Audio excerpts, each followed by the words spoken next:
Bonsoir et bienvenue pour cette séance d'hypnose un peu particulière où je te propose, pour t'endormir paisiblement, d'écouter l'histoire merveilleuse du Petit Prince. Avant que je ne lise ce magnifique récit d'Antoine de Saint-Exupéry, je te propose de t'installer confortablement, de trouver une position agréable et que tu te laisses déjà aller, comme peut-être tu as déjà l'habitude, par le son de ma voix. Cette voix qui va t'accompagner pour une douce relaxation, pour laisser ton monde imaginaire s'ouvrir de plus en plus à la magie de ce récit d'Antoine de Saint-Exupéry, de ces petites histoires métaphoriques qui vont te permettre d'imaginer les images que tu souhaites, qui va aussi permettre de t'endormir profondément et que ton inconscient va pouvoir utiliser ses propres métaphores pour t'offrir de merveilleux et doux rêves. Laisse-toi simplement aller, laisse-toi guider par le son de ma voix et tous tes sens de l'écoute visuelle, kinesthésique te permettent d'entrer de plus en plus dans cet état de relaxation profonde. Simplement, laisse le son de ma voix te guider. Si tu as besoin de te déplacer, déplace-toi jusqu'à ce que tu sois parfaitement installé, prêt à entrer dans ce monde merveilleux pour te transposer dans ce livre magnifique. Et chaque mot que je dirai qui va te permettre d'entendre et d'écouter cette histoire du Petit Prince. À chaque mot, tu vas ressentir et sentir tout le bien-être et la bienveillance de ce récit, et cela te permettra d'entrer encore plus profondément à l'intérieur de toi, dans une relaxation douce et profonde qui va te permettre simplement de passer un très agréable moment. Et dans quelques heures, lorsque tu te réveilleras, grâce à ton âme d'enfant et du Petit Prince, non seulement tu te réveilleras, tu t'éveilleras, et tu t'émerveilleras de la vie et de toutes ces belles choses et ces bonnes énergies. Antoine de Saint-Exupéry commence son récit ainsi. Lorsque j'avais 6 ans, j'ai vu, une fois, une magnifique image dans un livre sur la forêt vierge qui s'appelait « Histoire vécue ». Ça représentait un serpent boa qui avalait un fauve. Voilà la copie du dessin que je vous montre.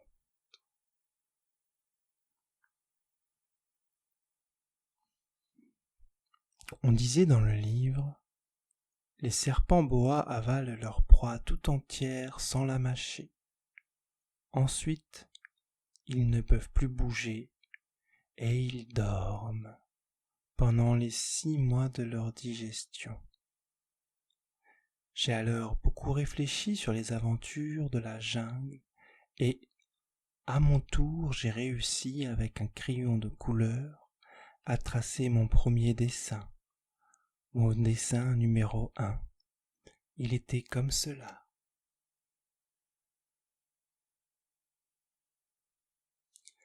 J'ai montré mon chef-d'œuvre aux personnes et je leur ai demandé si mon dessin leur faisait peur. Ils m'ont répondu « Pourquoi un chapeau ferait-il peur? Mon dessin ne représentait pas un chapeau, il représentait un serpent boa qui digérait un éléphant. J'ai alors dessiné l'intérieur du serpent boa afin que les grandes personnes puissent comprendre. Elles ont toujours besoin d'explications. Les grandes personnes m'ont conseillé de laisser de côté les dessins de serpents boa ouverts ou fermés et de m'intéresser plutôt à la géographie, à l'histoire, au calcul et à la grammaire. C'est ainsi que j'ai abandonné, à l'âge de 6 ans, une magnifique carrière de peintre. J'avais été découragé par l'insuccès de mon dessin numéro 1 et de mon dessin numéro 2. Les grandes personnes ne comprennent jamais rien toutes seules et c'est fatigant pour les enfants de toujours et toujours leur donner des explications. J'ai donc dû choisir un autre métier et j'ai appris à piloter des avions. J'ai volé un peu partout dans le monde et la géographie, c'est exact, m'a beaucoup servi. Je savais reconnaître du premier coup d'œil la Chine de l'Arizona. C'est très utile si l'on s'est égaré pendant la nuit. J'ai ainsi eu, au cours de ma vie, des tas de contacts avec des tas de gens sérieux. J'ai beaucoup vécu chez les grandes personnes. Je les ai vus de très près. Ça n'a pas trop amélioré mon opinion. Quand j'en rencontrais une qui me paraissait un peu lucide, je faisais l'expérience sur elle de mon dessin numéro 1, que j'ai toujours conservé. Je voulais savoir si elle était vraiment compréhensive. Mais toujours elle me répondait « C'est un chapeau ». Alors, je ne lui parlais ni de serpent boa, ni de forêt vierge, ni d'étoiles. Je me mettais à sa portée, je lui parlais de bridge, de golf, de politique et de cravate. Et la grande personne était bien contente de connaître un homme aussi raisonnable. J'ai ainsi vécu seul sans personne avec qui parler véritablement, jusqu'à une panne dans le désert du Sahara il y a 6 ans. Quelque chose s'était cassé dans mon moteur, et comme je n'avais avec moi ni mécanicien, ni passager, je me préparais à essayer de réussir tout seul une réparation difficile. C'était pour moi une question de vie ou de mort. J'avais à peine de l'eau à boire pour 8 jours. Le premier soir, je me suis donc endormi sur le sable à 1000 miles de toute terre habitée. J'étais bien plus isolé qu'un naufragé sur un radeau au milieu de l'océan. Alors vous imaginez ma surprise au lever du jour, quand une drôle de petite voix m'a réveillé. Elle disait « S'il vous plaît, dessine-moi un mouton. » Hein?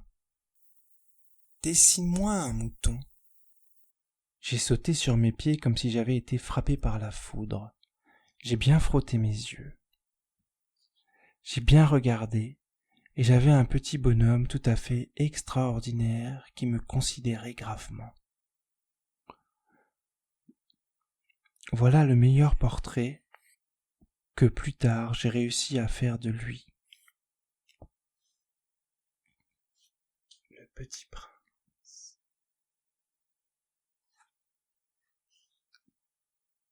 Mais mon dessin, bien sûr, est beaucoup moins ravissant que le modèle.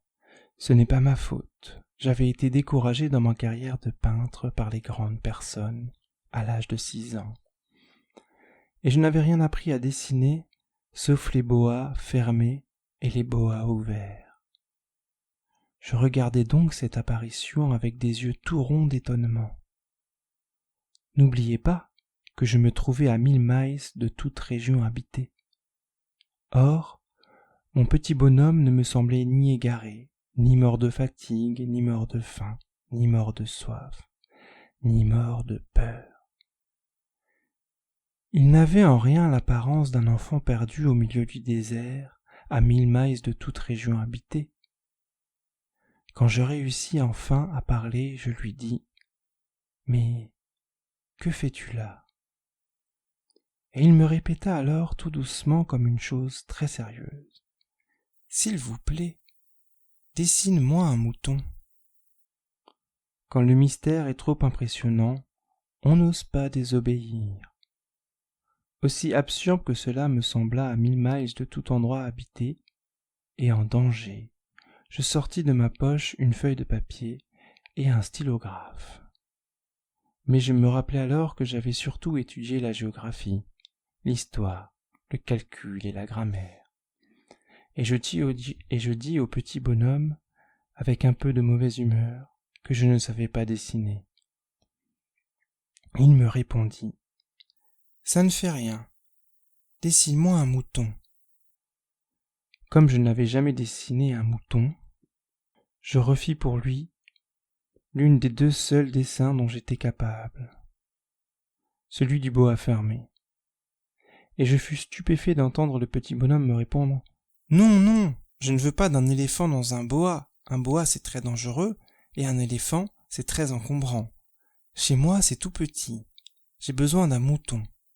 Dessine-moi un mouton. » Alors j'ai dessiné. Il regarda attentivement, puis « Non, celui-là est déjà très malade. Fais-en un autre. » Je dessinai. Mon ami sourit gentiment avec indulgence. « Tu vois bien, ce n'est pas un mouton, c'est un bélier. Il a des cornes. » Je refis donc encore mon dessin, mais il fut refusé comme les précédents.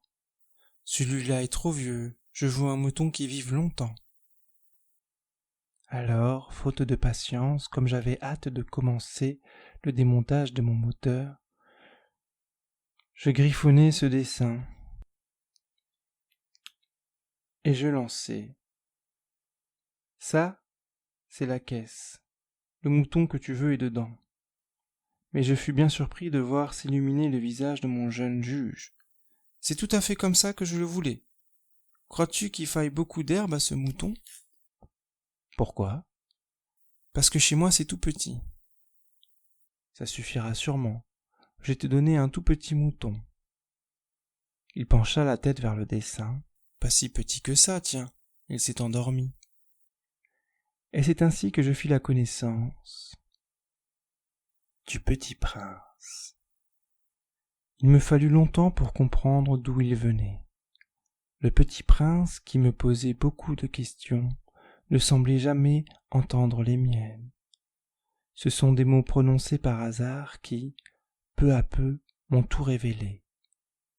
Ainsi, quand il aperçut pour la première fois mon avion, je ne dessinerai pas mon avion, c'est un dessin beaucoup trop compliqué pour moi. Ainsi, quand il aperçut pour la première fois mon avion, il me demanda « Qu'est-ce que c'est que cette chose-là » ?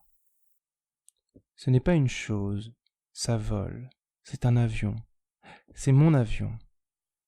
Et j'étais fier de lui apprendre que je volais, alors il s'écria « Comment ?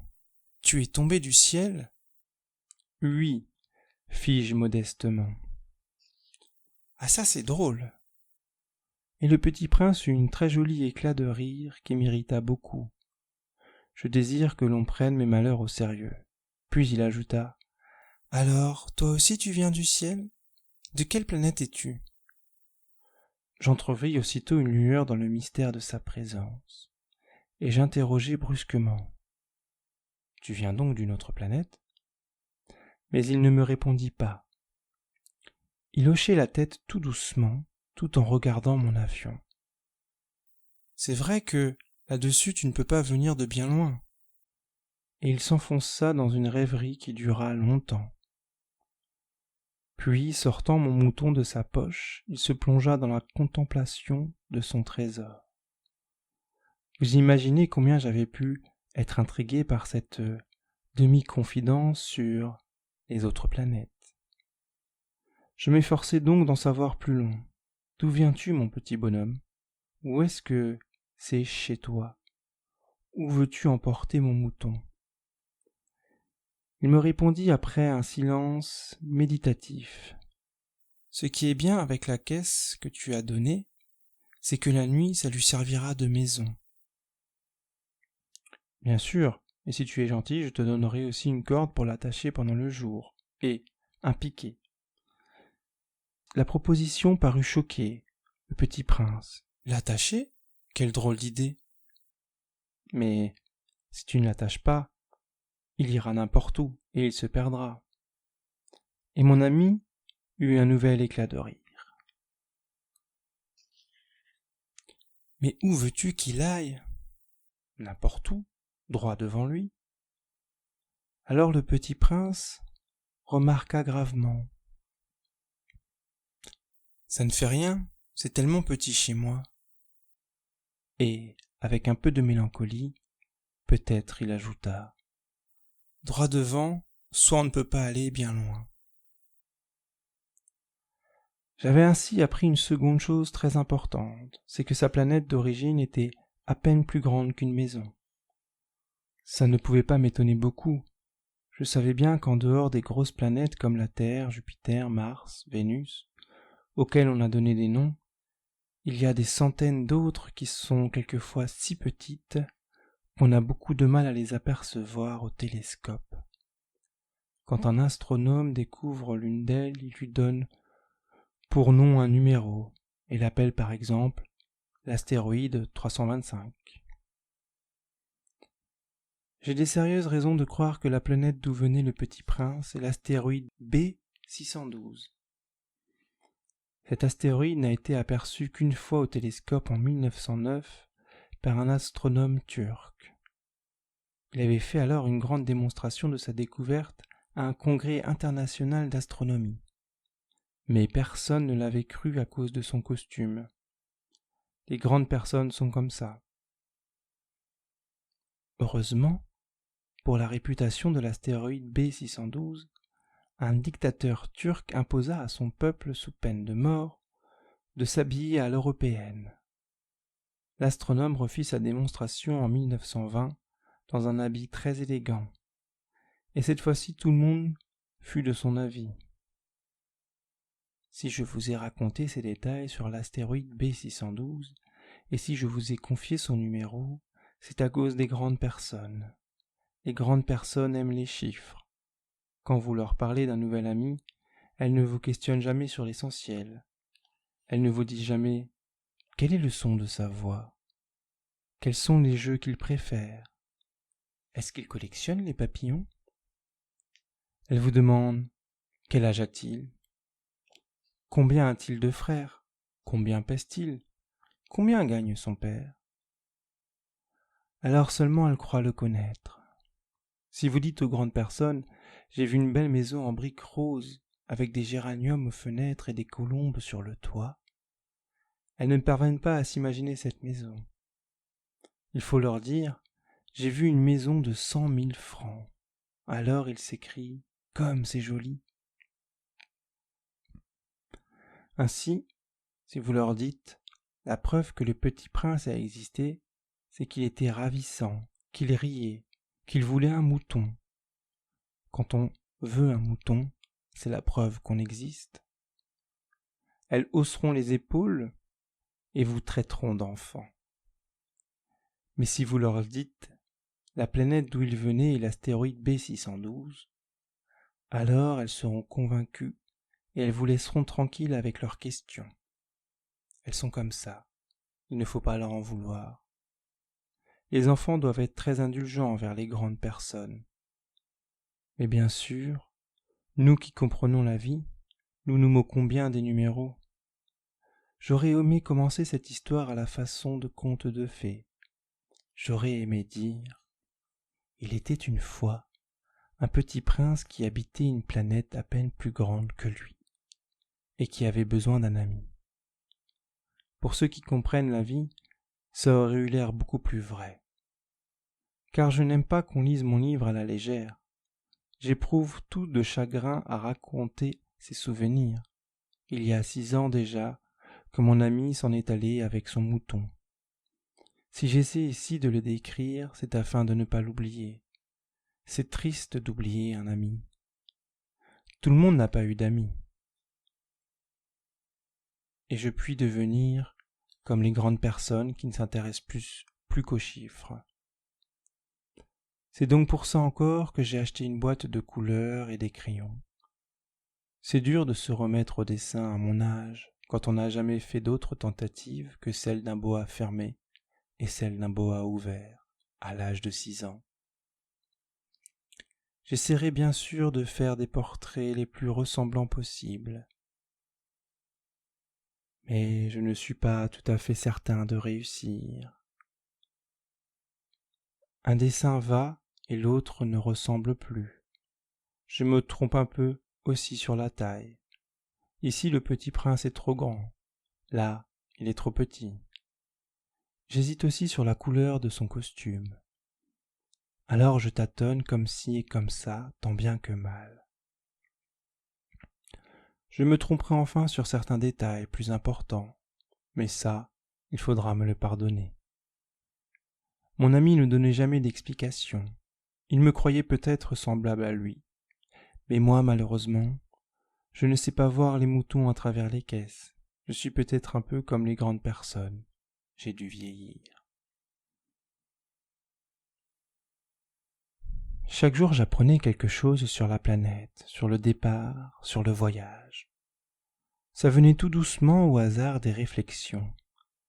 C'est ainsi que le 3e jour, je connus le drame des baobabs.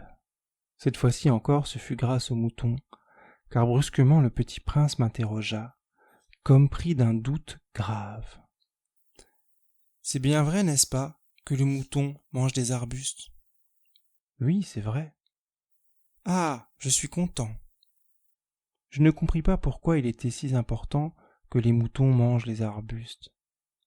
Mais le petit prince ajouta, « Par conséquent, ils mangent aussi des baobabs. » Je fis remarquer au petit prince que les baobabs ne sont pas des arbustes, mais des grands arbres comme des églises, et que, si même il emportait avec lui tout un troupeau d'éléphants, ce troupeau ne viendrait pas à bout d'un seul baobab. L'idée du troupeau d'éléphants fit rire le petit prince. Il faudrait les mettre les uns sur les autres. Mais il remarqua avec sagesse. Les baobabs, avant de grandir, ça commence par être petit. C'est exact. Et pourquoi veux-tu que tes moutons mangent des petits baobabs ? Il me répondit, voyons, comme s'il s'agissait là d'une évidence. Il me fallut un grand effort d'intelligence pour comprendre à moi seul ce problème. En effet, sur la planète du Petit Prince, il n'y avait, comme sur toutes les planètes, des bonnes herbes et des mauvaises herbes. Par conséquent, les bonnes graines des bonnes herbes et des mauvaises graines de mauvaises herbes. Mais les graines sont invisibles. Elles dorment dans le secret de la terre, jusqu'à ce qu'il prenne fantaisie à l'une d'elles de se réveiller. Alors elles s'étirent et poussent d'abord timidement vers le soleil, une ravissante petite brindille inoffensive. S'il s'agit d'une brindille de radis ou de rosier, on peut la laisser pousser comme on veut. Mais s'il s'agit de mauvaises plantes, il faut l'arracher aussitôt, dès qu'on a su la reconnaître. Or, il y avait des graines terribles sur la planète du Petit Prince. C'étaient des graines de baobab. Le sol de la planète en était infesté. Or, un baobab, si l'on s'y prend trop tard, on ne peut jamais plus s'en débarrasser. Il encombre toute la planète et la perfore de ses racines. Et si la planète est trop petite, et si les baobabs sont trop nombreux, ils la font éclater. C'est une question de discipline, me disait plus tard le petit prince. Quand on en a terminé sa toilette du matin, il faut faire soigneusement la toilette de la planète. Il faut s'astreindre régulièrement à arracher les baobabs dès qu'on les distingue avec les rosiers auxquels ils ressemblent beaucoup quand ils sont très jeunes. C'est un travail très ennuyant, mais très facile. Un jour, il me conseilla de m'appliquer à réussir un beau dessin pour bien faire entrer ça dans la tête des enfants de chez moi. S'ils voyagent un jour, me disait-il, ça pourrait leur servir. Il est quelquefois sans inconvénient de remettre à plus tard son travail. Mais s'ils agissent des baobabs, c'est toujours une catastrophe. J'ai connu une planète habitée par un paresseux. Il avait négligé 3 arbustes. Et sur les indications du petit prince, j'ai dessiné cette planète-là. Je n'aime guère prendre un ton moraliste, mais le danger des baobabs est si peu connu, et le risque couru par celui qui s'égarerait dans un astéroïde sont si considérables, que, pour une fois, je fais exception à ma réserve. Je dis, enfants, faites attention aux baobabs. C'est pour avertir mes amis d'un danger qu'ils frôlaient depuis longtemps, comme moi-même, sans le connaître, que j'ai tant travaillé ce dessin-là. La leçon que je donnais en valait la peine. Vous vous demanderez peut-être pourquoi n'y a-t-il pas dans ce livre d'autres dessins aussi grandioses que le dessin des baobabs? La réponse est bien simple. J'ai essayé, et je n'ai pas réussi. Quand j'ai dessiné les baobabs, j'ai été animé par le sentiment de l'urgence. Ah, petit prince, j'ai compris peu à peu ainsi ta petite vie mélancolique. Tu n'avais eu longtemps pour distraction que la douceur des couchers de soleil. J'ai appris ce détail nouveau le 4e jour au matin quand tu m'as dit « J'aime bien les couchers de soleil. Allons voir un coucher de soleil. » Mais il faut attendre. Attendre quoi? Attendre que le soleil se couche. Tu as eu l'air très surpris d'abord, et puis tu as ri de toi-même. Et tu m'as dit « Je me crois toujours chez moi. » En effet, quand il est midi aux États-Unis, le soleil, tout le monde le sait, se couche sur la France. Il suffirait de pouvoir aller en France en 1 minute pour assister au coucher du soleil. Malheureusement, la France est bien trop éloignée. Mais, sur ta si petite planète, il te suffisait de tirer ta chaise de quelques pas et tu regardais le crépuscule chaque fois que tu le désirais. Un jour, j'ai vu le soleil se coucher 44 fois. Et un peu plus tard, tu as ajouté « Tu sais, quand on est tellement triste, on aime les couchers de soleil. » Le jour des 44 fois, tu as été donc tellement triste? Mais le petit prince ne me répondit pas. Le 5e jour, toujours grâce au mouton, ce secret de la vie du petit prince me fut révélé. Il me demanda, avec brusquerie, sans préambule, comme le fruit d'un problème longtemps médité en silence. Un mouton, s'il mange les arbustes, il mange aussi les fleurs? Un mouton mange tout ce qu'il rencontre. Même les fleurs qui ont des épines? Oui, même les fleurs qui ont des épines. Alors les épines, à quoi servent-elles? Je ne le savais pas. J'étais alors très occupé à essayer de dévisser le boulon trop serré de mon moteur. J'étais très soucieux car ma panne commençait de m'apparaître comme très grave, et l'eau à boire qui s'épuisait me faisait craindre le pire. Les épines, à quoi servent-elles? Le petit prince ne renonçait jamais à une question, une fois qu'il l'avait posée. J'étais irrité par mon boulon et je répondis n'importe quoi. Les épines, ça ne sert à rien, c'est de la pure méchanceté de la part des fleurs. Oh! Mais après un silence, il me lança avec une sorte de rancune. Je ne te crois pas. Les fleurs sont faibles, elles sont naïves. Elles se rassurent comme elles peuvent. Elles se croient terribles avec leurs épines. Je ne répondis rien. À cet instant-là, je me disais, si ce boulon résiste encore, je le ferai sauter d'un coup de marteau. Le petit prince dérangea de nouveau mes réflexions. Et tu crois, toi, que les fleurs... Mais non, je ne crois rien. J'ai répondu n'importe quoi. Je m'occupe, moi, de choses sérieuses. Il me regarda stupéfait. De choses sérieuses? Il me voyait, mon marteau à la main, et les doigts noirs de cambouis penchés sur un objet qui ne lui semblait très laid. Tu parles comme les grandes personnes. Ça me fit un peu honte, mais impitoyable, il ajouta. Tu confonds tout, tu mélanges tout. Il était vraiment très irrité. Il secouait au vent des cheveux tout dorés. Je connais une planète où il y a un monsieur cramoisi. Il n'a jamais respiré une fleur. Il n'a jamais regardé une étoile. Il n'a jamais aimé personne. Il n'a jamais rien fait d'autre que des additions. Et toute la journée il répète comme toi. Je suis un homme sérieux, je suis un homme sérieux. Et ça le gonflait d'orgueil. Mais ce n'est pas un homme, c'est un champignon. Un quoi? Un champignon? Le petit prince était maintenant tout pâle de colère. Il y a des millions d'années que les fleurs fabriquent des épines. Il y a des millions d'années que les moutons mangent quand même les fleurs. Et ce n'est pas sérieux de chercher à comprendre pourquoi elles se donnent tant de mal pour se fabriquer des épines qui ne servent jamais à rien. Ce n'est pas important la guerre des moutons et des fleurs. Ce n'est pas plus sérieux et plus important que les additions d'un gros monsieur rouge.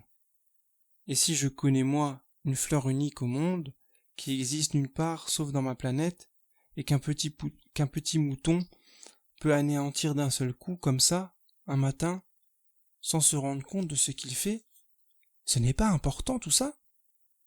Il rougit, puis reprit. Si quelqu'un aime une fleur qui n'existe qu'à un exemplaire dans les millions et les millions d'étoiles, ça suffit pour qu'il soit heureux quand il les regarde. Il se dit, ma fleur est là quelque part, mais si le mouton mange la fleur, c'est pour lui comme si brusquement toutes les étoiles s'éteignent. Et ce n'est pas important ça? Il ne put rien dire de plus. Il éclata brusquement en sanglots.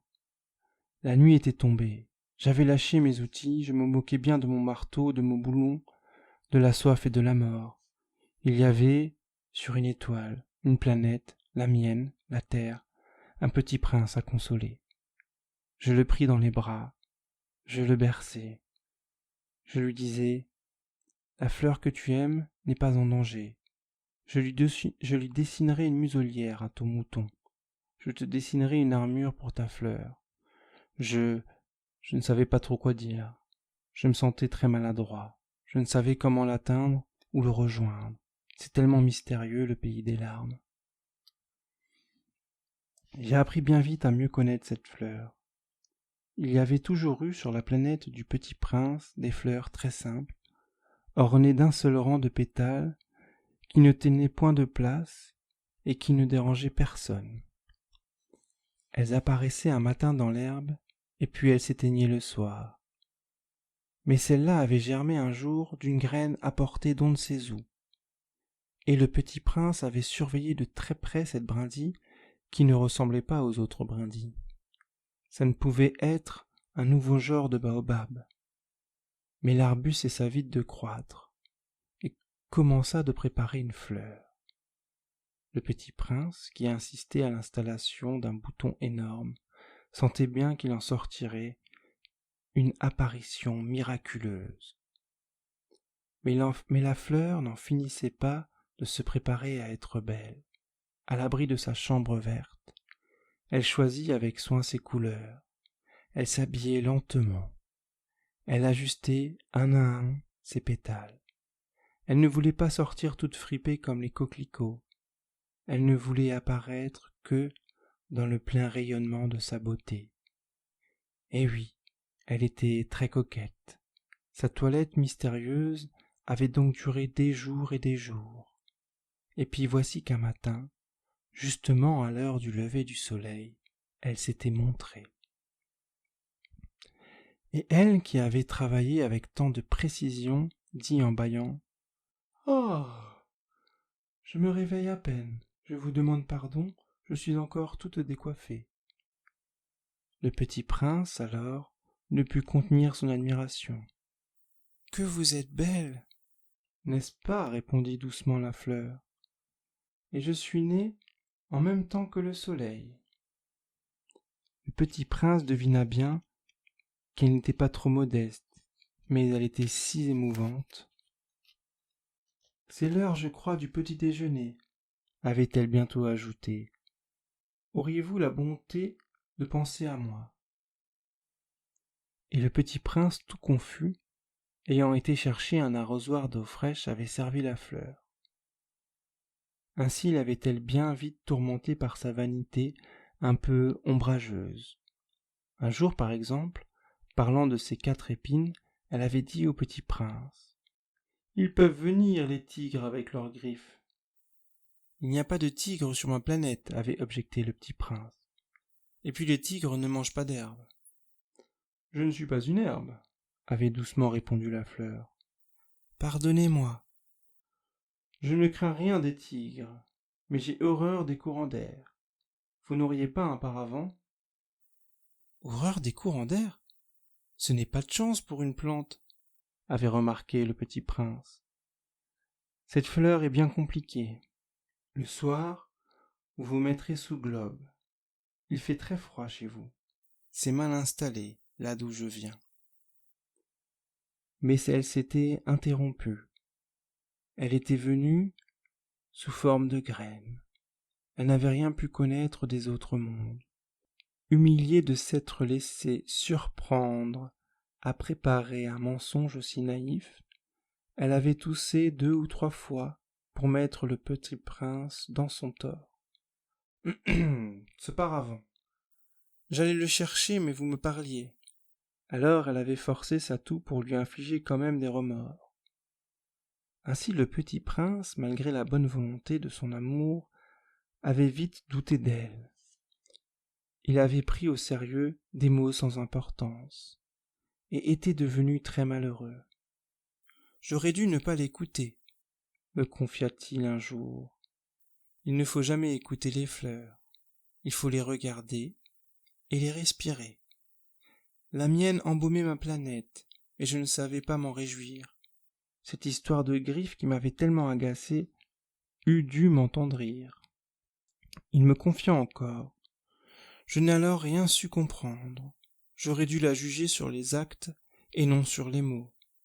Elle m'embaumait et m'éclairait. Je n'aurais jamais dû m'enfuir. J'aurais dû deviner sa tendresse derrière ses pauvres ruses. Les fleurs sont contradictoires, mais j'étais trop jeune pour savoir l'aimer. »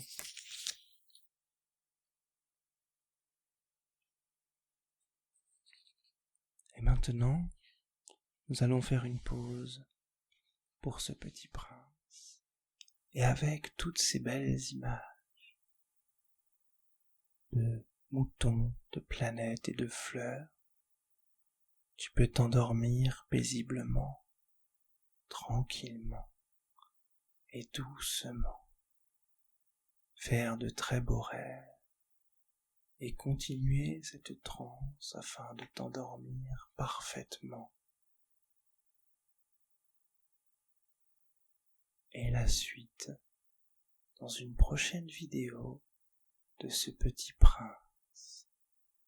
Maintenant, tu peux faire de beaux rêves, t'endormir avec cette douceur, cette tendresse et ces bonnes énergies. Et lorsque tu te réveilleras dans quelques heures, tu sentiras ces bonnes énergies du petit prince, de toutes ces images.